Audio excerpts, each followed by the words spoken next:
चलिए सीधा यहाँ पर रुक कर लेते हैं दिल्ली विधानसभा का, जहां इस वक्त मुख्यमंत्री अरविंद केजरीवाल जो है अपनी बात रख रहे हैं सदन में। विधानसभा में प्रस्तुत किया गया है ये बजट कोई मामूली डॉक्यूमेंट नहीं है, ये एक ऐतिहासिक बजट है। आज़ाद भारत के इतिहास में चाहे आप केंद्र सरकार ले लो, चाहे कोई राज्य सरकार ले लो, आज़ाद भारत के इतिहास में पहली बार एक रोजगार बजट प्रस्तुत किया गया है।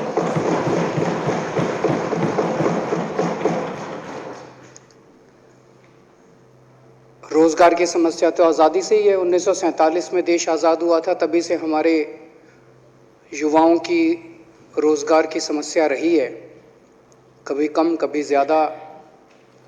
लेकिन रोजगार एक ऐसा मुद्दा हुआ करता था जिसकी चर्चा केवल चुनावी सभाओं में होती थी, चुनाव के पहले होती थी। हर पॉलिटिकल पार्टी चुनाव के पहले कहती थी हम आए तो हम 5 लाख नौकरी दे देंगे, हम आए तो हम 10 लाख नौकरी दे देंगे, ये कर देंगे वो करो। फिर चुनाव जीतने के बाद कोई बात नहीं करता रोजगार की, उसके बाद तो फिर बंदर बांट होती है। पहली बार आजाद भारत के इतिहास में पहली बार हो रहा है कि एक बजट केवल और केवल रोजगार के इर्द गिर्द बनाया गया है, बच्चों को रोजगार देने के लिए बनाया गया, सबके घर में खुशहाली लाने के लिए बनाया गया है।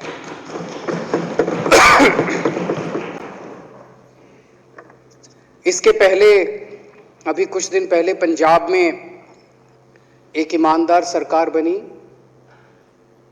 आम आदमी पार्टी की सरकार बनी, और उसके नतीजे 10 दिन में ही देखने को मिले कि पहली कुछ घोषणाओं में से एक घोषणा थी कि वहां पे 25,000 सरकारी नौकरियां निकाली गई और 1 महीने में उनकी भर्ती चालू हो जाएगी। 35,000 कर्मचारियों को पंजाब में पक्का करने की घोषणा की गई। और अब दिल्ली के अंदर एक बजट लाया गया है जिसमें 20 लाख, 5 साल में 20 लाख, ये विधानसभा के अंदर हमारा कमिटमेंट है। ये चुनावी 20 लाख नौकरियां 5 साल में देने की तो किसी ने चुनाव के पहले भी हिम्मत नहीं करी थी। यहां तक कि उत्तर प्रदेश, बिहार जो इतने बड़े बड़े राज्य हैं, जहां पे इतनी बड़ी बड़ी उनकी जनसंख्या है, वहां भी कोई पॉलिटिकल पार्टी ये नहीं कहती चुनाव के पहले भाई हम आए तो हमको वो दो, वोट दो, हम 20 लाख नौकरियां दे देंगे। बजट जो प्रस्तुत किया गया उसमें पूरा खाका डिटेल में पूरा तैयार किया गया है कि किस तरह से अगले 5 साल के अंदर 20 लाख रोजगार युवाओं के लिए तैयार किए जाएंगे। जब से ये बजट प्रस्तुत किया गया है अध्यक्ष महोदय, इतने फोन आ रहे हैं, युवा इतने खुश हैं, केवल दिल्ली के नहीं देश भर के युवा खुश हैं कि कम से कम देश की दिशा इस डायरेक्शन में तो आने लगी। अब जैसे हम मोहल्ला क्लिनिक बनाते हैं तो सारी राज्य सरकारों को अच्छे बनाएं बुरे बनाएं बात तो करनी पड़ती है मोहल्ला क्लिनिक की। हम लोग स्कूल अच्छे करते हैं तो अच्छे करें बुरे करें, सारे देश में चर्चा तो हो ही गई। हम बिजली मुफ्त करते हैं तो अब सारे देश में सारी पार्टियां जा जाके चाहे हमको कितनी भी गालियां दें, लेकिन बिजली की बात तो करनी पड़ती है हर जगह। कोई 100 यूनिट कर रहा है, कोई 50 यूनिट कर रहा है।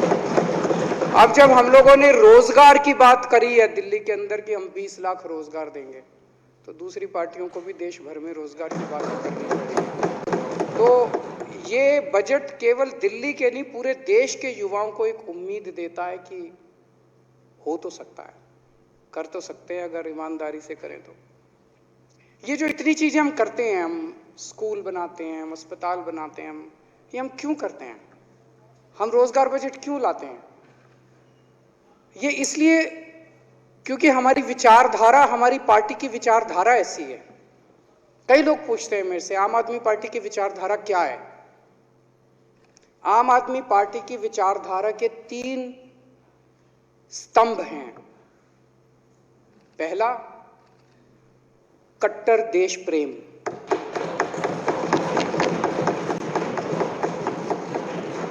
हम अपने देश के लिए मर मिटने को तैयार हैं, हमारे देश के लिए हम कुछ भी करने को तैयार हैं। हमारा रोम रोम इस देश के लिए है। दूसरा स्तंभ हमारी विचारधारा का है कट्टर ईमानदारी, और उसी वजह से आज देश के 2 राज्यों में तो कम से कम कट्टर ईमानदार सरकारें हो गई, और तीसरा हमारी पार्टी की विचारधारा का स्तंभ है इंसानियत। तो 3 स्तंभ हैं, कट्टर देश प्रेम, कट्टर ईमानदारी और इंसानियत। अध्यक्ष महोदय, रेड लाइट पे जब हम रुकते हैं, रेड लाइट पे गाड़ी रोकते हैं, कितने सालों से चला आ रहा है कि वहां पे बच्चे हम देखते हैं भीख मांग रहे हैं, बच्चे भीख मांग रहे हैं। कोई बच्चा आता है हमारी खिड़की पे नॉक करता है, हम अपनी खिड़की की शीशा नीचे करते हैं, या तो दुत्कार देते हैं उसको, 2 गाली देके भगा देते हैं, और किसी में दया हो तो वो जेब से निकाल के थोड़े से उसको पैसे दे देता है। उसको लगता है भाई मेरा काम तो हो गया, पुण्य कमा लिया मैंने। कितने सालों से चला आ रहा है, कितने सालों से चला आ रहा है, किसी ने उनके लिए कुछ किया? कई सरकारें आई, अभी तक जो किया उनके लिए वो मैं बताता हूं। कुछ सरकारों ने एंटी बेगिंग एक्ट निकाल दिया कि अगर कोई भीख मांगेगा तो जेल में डाल देंगे। अभी तक तो यही करा कि अगर कोई भीख मांगेगा तो जेल में डाल देंगे। क्यों? उन सरकारों में इंसानियत की कमी थी। कुछ सरकारों ने किया, उनको पकड़ पकड़ के चाइल्ड होम में डाल दिया, वहां इतना बुरा हाल, इतना बुरा ट्रीटमेंट, वो बच्चे वहां से फिर भाग आते हैं, वो फिर वहीं आके। आप ये देखो, कई जगह आपने देखा होगा, ये बच्चे सड़क के किनारे एक गोल चक्कर लेके और उसमें से कैसे कलाबाजी खा रहे होते हैं। उनकी बॉडी आपने देखी है कितनी फ्लेक्सिबल है। मेरे को तो लगता है अगर उनको थोड़ी सी ट्रेनिंग दी जाए, ओलंपिक का अवार्ड ला सकते हैं ये बच्चे। हैं तो अपने देश के ही, किसी ने ध्यान नहीं दिया इन बच्चों की तरफ। हमारी पार्टी की विचारधारा है इंसानियत, हमारी पार्टी की विचारधारा है देश प्रेम। इसीलिए इस बजट में हमने इन बच्चों के लिए शानदार, मैं कह रहा हूं पूरे देश के अंदर प्राइवेट भी देख लेना स्कूल, सबसे शानदार स्कूल बनाएंगे। 10 करोड़ रुपए में बोर्डिंग स्कूल बनाएंगे इन बच्चों के लिए। इन बच्चों के लिए बोर्डिंग स्कूल बनाएंगे, हॉस्टल में रहेंगे, ये 24 घंटे वहीं रहेंगे। इनका साइकोलॉजिकल, इमोशनल सारा देखा जाएगा। उनको बेस्ट एक्सपर्ट्स लेके आएंगे, बेस्ट टीचर्स लेके आएंगे, और यही बच्चे देखना एक दिन आपको ओलंपिक के अवार्ड ला के दिखाएंगे। अध्यक्ष महोदय, मैं पहले इनकम टैक्स में नौकरी किया करता था। दिल में बहुत ज्यादा जज्बा था कि देश के लिए कुछ करना है। इनकम टैक्स की नौकरी छोड़ी। नौकरी छोड़ने के बाद मैं सुंदर नगरी की झुग्गियों में जाके काम करने लगा। हमारे राजेंद्र पाल गौतम वहां से एमएलए हैं। कई दिनों तक मैं झुग्गियों में रहा, खुद भी एक झुग्गी लेके मैं वहीं झुग्गियों में रहता था। मैं देखना चाहता था इस देश के गरीब का दर्द क्या है। वहां मैं देखता था कि धोबी के बच्चे, मोची के बच्चे, मजदूर के बच्चे, रिक्शे वाले के बच्चे सरकारी स्कूलों में जाया करते थे। मैं खुद भी सरकारी स्कूलों में घूमा, वहां पे बहुत बुरा हाल था सरकारी स्कूलों का। तो थोड़े दिन तो गरीब आदमी भेजता था अपने बच्चों को सरकारी स्कूल में, फिर लगता था यार इसने पढ़ना लिखना, पढ़ाई लिखाई तो है नहीं सरकारी स्कूल में, इसको काम पे ही लगा दो। वो ड्रॉप आउट रेशियो कहते थे बहुत हाई है, बहुत हाई है ड्रॉप आउट रेशियो, फिर वो उसको काम पे लगा देते थे। तब तो सोचा नहीं था, ऊपर वाले ने कुछ करिश्मा किया, तब सोचा नहीं था कि एक दिन मुख्यमंत्री बन जाएंगे। मुझे बेहद खुशी है कि भगवान ने हमें मौका दिया और आज दिल्ली के सारे सरकारी स्कूलों को ठीक करने का हम लोगों को मौका दिया।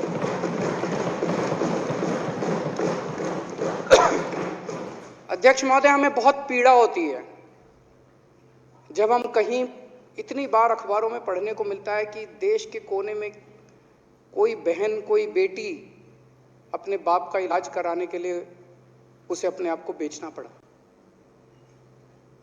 जब मैं झुग्गियों में रहता था, झुग्गियों में उनके साथ काम करता था, तो वहां जब बीमार हो जाते थे, बगल में जीटीबी अस्पताल था, उनको कईयों को मैं लेके जाया करता था जीटीबी अस्पताल में। बहुत बुरा हाल था जीटीबी अस्पताल का उन दिनों में। कोई दवाइयां नहीं मिलती थी, बाहर खूब दवाइयों की दुकानें लगी पड़ी थी, एक्सरे मशीन की दुकानें बाहर लगी, बाहर सारी दुकानों पे मिलता था। वो डॉक्टर लिख देता था बाहर से करा लो, डॉक्टर लिख देता था टेस्ट बाहर से करा लो, डॉक्टर लिख देता था दवाई बाहर से ले लो, सारा बाहर से होता था। जीटीबी अस्पताल का बुरा, उस टाइम सोचा नहीं था कि एक ऐसा मौका आएगा कि हमें ये जीटीबी अस्पताल ठीक करने का मौका। आज दिल्ली के अंदर मुझे बेहद खुशी है, ये हमारी विचारधारा की वजह से कि हमने दिल्ली में आज ऐसी व्यवस्था की है कि चाहे कोई गरीब हो चाहे कोई अमीर हो, किसी को कोई भी बीमारी हो, कैसी भी बीमारी हो, एक तरफ तो हमने सारे सरकारी अस्पतालों को शानदार कर दिया, शानदार सरकारी अस्पताल हो गए। अब कई अमीर लोग भी अपना इलाज सरकारी अस्पतालों में कराते हैं। एक तरफ तो सरकारी अस्पताल अच्छे कर दिए, मोहल्ला क्लिनिक खोल दिए, खूब सारे सरकारी अस्पताल बन रहे हैं, अस्पतालों की कमी नहीं छोड़ी, पॉली क्लिनिक बन रहे हैं, और दूसरी तरफ सबका इलाज, सारा इलाज फ्री कर दिया, दवाइयां भी फ्री, टेस्ट भी फ्री। अब अध्यक्ष महोदय, मेरी किसी भी बहन को, किसी भी बेटी को अपने घर की गरीबी की वजह से किसी के बीमार का इलाज कराने के लिए अपने आप को बेचने की जरूरत नहीं पड़ेगी। अध्यक्ष महोदय, जब वहां काम किया करता था हम देखते थे राशन खूब चोरी होता है, गरीबों को राशन नहीं मिलता। आरटीआई एक्ट पे हमने बहुत काम किया था, राइट टू इंफॉर्मेशन एक्ट पे। राइट टू इंफॉर्मेशन एक्ट की एप्लीकेशन डाला करते थे यहीं सेक्रेटेरिएट में आके, और राइट टू इंफॉर्मेशन से जो रिकॉर्ड निकलते थे राशन वालों के कि राशन, उसमें सबके अंगूठे के झूठे निशान हुआ करते थे। अंगूठा लगा लगा के सबका राशन निकाल रखा था लोगों का। और जब लोगों से जाके पूछते थे भाई तेरा अंगूठे का निशान है, कहता जी मैं तो राशन ही नहीं लेने गया, मेरे को तो मिला ही नहीं, दुकान तो खुली ही नहीं। तब से सोचते थे यार कैसे इसको राशन व्यवस्था को ठीक किया जाए। तो हमारे दिमाग में आए door step delivery of ration हो सकता है, राशन की चोरी रोकी जा सकती है। मुख्यमंत्री तो बन गया अध्यक्ष महोदय, आज तक इसको दिल्ली में लागू नहीं कर पाया, लेकिन ऊपर वाला है, एक खिड़की बंद करता है तो 10 खोल देता है। दिल्ली में ना से पंजाब में लागू करके दिखाया।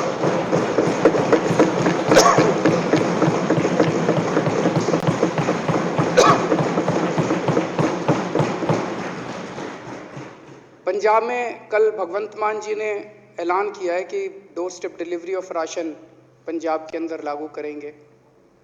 अध्यक्ष महोदय, 4 साल हो गए मेरे को जूते घिसते घिसते केंद्र सरकार के, सबके पैर पड़ा मैं, सबकी मिन्नतें मानी मैंने। कहा इसमें मेरा तो कोई इंटरेस्ट नहीं है, मैं तो चोरी बंद ही कर रहा हूं राशन की, मेरे को कर लेने तो डोर स्टेप डिलीवरी करने नहीं दिया इन लोगों ने। ये पहले हमारे मोहल्ला क्लिनिक रोके, 2 साल तक मोहल्ला क्लिनिक की फाइल लेके बैठ गए, किसी तरह से करा के ले आए। फिर सीसीटीवी कैमरों की फाइल लेके बैठ गए, फिर मेरे को इनको गोपाल जी को धरना करना पड़ा एलजी साहब के यहाँ, फिर वो सीसीटीवी की फाइल क्लियर करी। ये जो व्यवस्था है ना पिछले 75 साल से चली आ रही है। 75 साल से इस देश के अंदर जितनी सरकारें आई, सरकार मतलब काम रोको, सरकार मतलब जनता को कुछ करने ना दो, सरकार मतलब जनता के काम रोको, रोकने के लिए बनी है ये सरकारें। पहली बार एक सरकार आई है जो जनता के काम करने के लिए बनी है। इस देश के लोग बहुत आगे बढ़ना चाहते हैं, इस देश में बहुत टैलेंट है। अब ये मनीष जी बिजनेस ब्लास्टर करवा रहे हैं स्कूलों के अंदर, क्या टैलेंट निकल के आ रहा है, क्या शानदार बच्चे ऐसे ऐसे आइडियाज लेके आ रहे हैं। इन बच्चों को आगे बढ़ने देना है अपने को, इनको रोकना नहीं है। 75 साल से इस देश को रोका गया, घोटा गया, इस देश को गला पकड़ के मतलब करने नहीं दिया लोगों को, इसे बदलना है। अध्यक्ष महोदय, इस देश में जब भी कोई आदमी सुनता है कि इन नेताओं ने भ्रष्टाचार कर दिया, उसके आग लग जाती है अंदर, मन करता है यार कुछ करो इसका। इतना भ्रष्टाचार 75 साल में इन सारी पार्टियों ने, इन्होंने नेताओं ने लूटने में कोई कसर नहीं छोड़ी, जम के लूटा इन्होंने। वो दूसरे वाले हैं, उनकी लंबी लिस्ट है, कॉमनवेल्थ गेम्स, 2G, कोयला, स्पेक्ट्रम, लंबी लिस्ट है उनकी। और ये हैं, इनकी लिस्ट है, राफेल, सहारा बिड़ला, ताबूत घोटाला, बहुत है, Vyapam scam, GSPC scam, Vijay Mallya को भगा दिया, Lalit gate scam, Panama papers, इनकी भी लंबी लिस्ट है।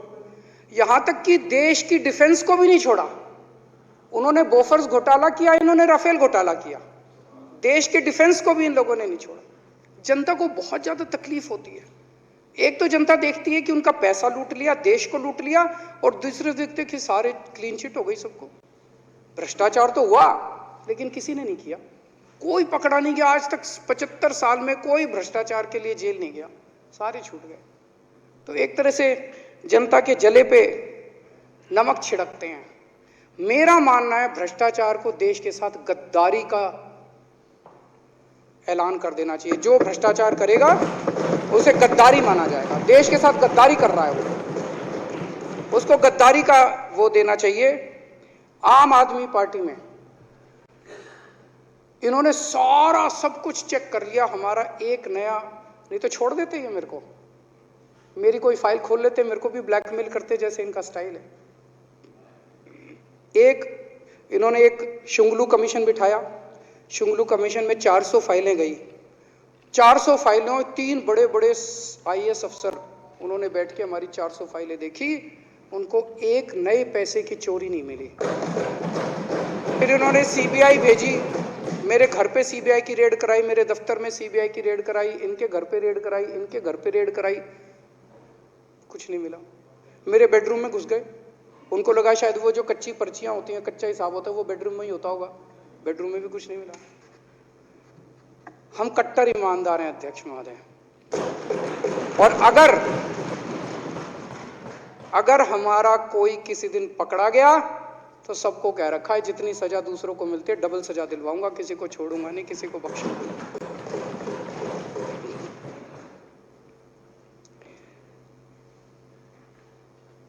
हमारे लिए देश सबसे ऊपर है। अभी भगवंत मान जी की प्रधानमंत्री जी से मीटिंग हुई। मीटिंग में भगवंत मान जी ने सीधे सीधे प्रधानमंत्री जी को कहा कि सर, पंजाब एक बॉर्डर स्टेट है, देश की सुरक्षा, बॉर्डर की सुरक्षा हमारे लिए सर्वोपरि है। इसीलिए आज मैं आपको ये एश्योरेंस देने के लिए आया हूं कि अगर बॉर्डर की सुरक्षा का, देश की सुरक्षा का कोई भी मसला होगा, उन्होंने कहा मेरे नेता केजरीवाल जी और आम आदमी पार्टी और पंजाब सरकार पूरी तरह से आपके साथ हैं, केंद्र सरकार के साथ मिलकर काम करेंगे। उन्होंने कहा मैं एश्योरेंस देने आया हूं कि हम देश की सुरक्षा के साथ किसी किस्म की राजनीति नहीं होने देंगे, कोई राजनीति नहीं होगी। तो देश के लिए हम किसी किस्म की राजनीति नहीं करेंगे। देश की जब भी बात आएगी, हमारा शरीर का एक एक कण, हमारे खून का एक एक कतरा हमारे देश के लिए समर्पित है। जब भी जरूरत पड़ेगी हम देश के लिए हर कुछ करने के लिए तैयार हैं। अध्यक्ष महोदय, आज देश का आम आदमी खड़ा हो गया है। जब दिल्ली में हमारी सरकार बनी, हमने स्कूल अच्छे किए, अस्पताल अच्छे किए, सड़कें अच्छी की, बिजली मुफ्त कर दी, बिजली 24 घंटे कर दी, पानी फ्री कर दिया, पानी घर घर पहुंचाया। ये बात पूरे देश में फैल गई। पूरे देश के लोगों को लगा यार हो तो सकता है, करा नहीं इन्होंने अभी तक, 75 साल में इन्होंने करा नहीं, हो तो सकता है। तो कामों को लेके पूरे देश में एक उम्मीद जागी। और जब से पंजाब के नतीजे आए हैं तो लोगों को लगता है यार अब ये ईमानदारी और ये देशभक्ति की जो हवा बहने लगी, अब ये धीरे धीरे पूरे देश के अंदर बहेगी। पूरे देश के अंदर आज एक उम्मीद की किरण जागी है। पूरा देश खड़ा हो रहा है, एक आम आदमी इस देश का खड़ा हो रहा है। अब ईमानदारी और देशभक्ति की लहर जो है ये पूरे देश में फैलेगी। मैं इस बजट का पूरी तरह से समर्थन करता हूं। बहुत बहुत शुक्रिया।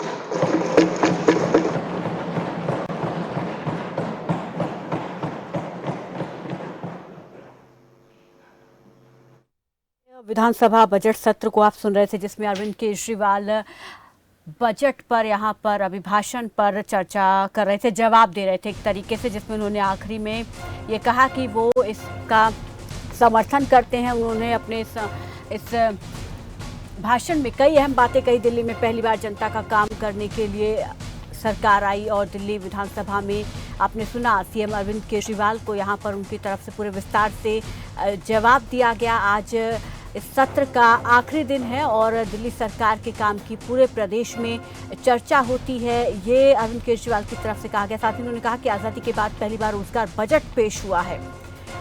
दिल्ली सरकार के 3 स्तंभ हैं,